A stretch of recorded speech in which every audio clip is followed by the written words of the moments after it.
ரொம்ப டயர்டா இருக்கு. இயற்கையான டேட்ஸ், பாதாம், பிஸ்தா, கேஷு அண்ட் ஹனி கொண்டு தயாரிக்கப்பட்ட லயன் டேட் நட் பைட்ஸ். அனைவருக்கும் இதயத்தின் பொங்கல் நல்வாழ்த்துக்கள்.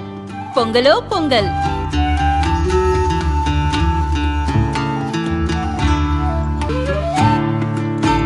அனைவருக்கும் இதயம் மந்த்ராவின் பொங்கல் தின நல்வாழ்த்துக்கள். பொங்கலோ பொங்கல்.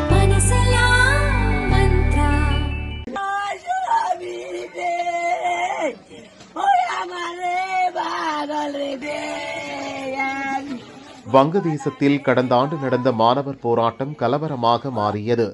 ஆயிரக்கணக்கானோர் கொல்லப்பட்டனர். பிரதமர் பதவியை ராஜினாமா செய்துவிட்டு ஷேக் ஹசீனா இந்தியாவில் தஞ்சம் புகுந்தார்.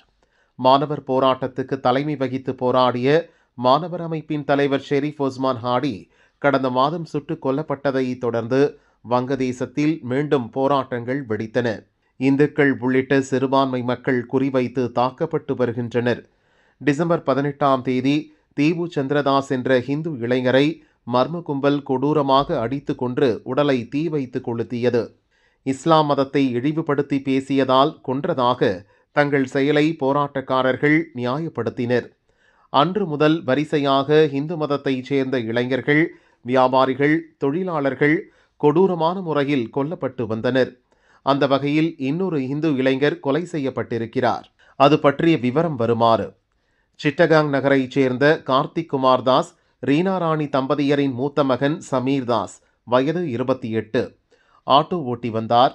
கடந்த ஞாயிறன்று வழக்கம் போல சவாரிக்கு சென்றுவிட்டு இரவில் வீட்டுக்கு ஆட்டோவில் திரும்பிக் கொண்டிருந்தார்.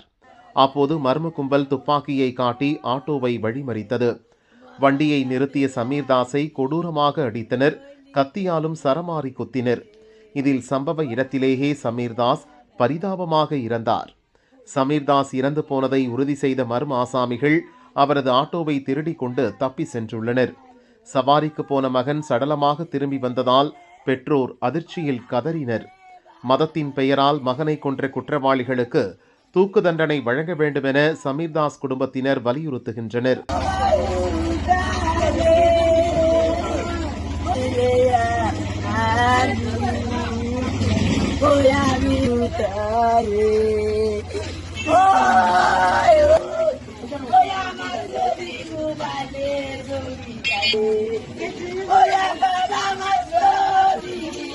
இந்த சம்பவம் வங்கதேசத்தில் வசிக்கும் சிறுபான்மையினர் மத்தியில் கொந்தளிப்பையும் பீதியையும் ஏற்படுத்தியுள்ளது.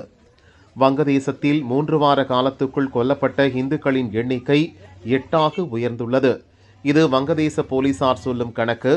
இறந்தவர்கள் எண்ணிக்கை 15க்கு மேல் இருக்கும் என மனித உரிமை ஆர்வலர்கள் குற்றம் சாட்டுகின்றனர்.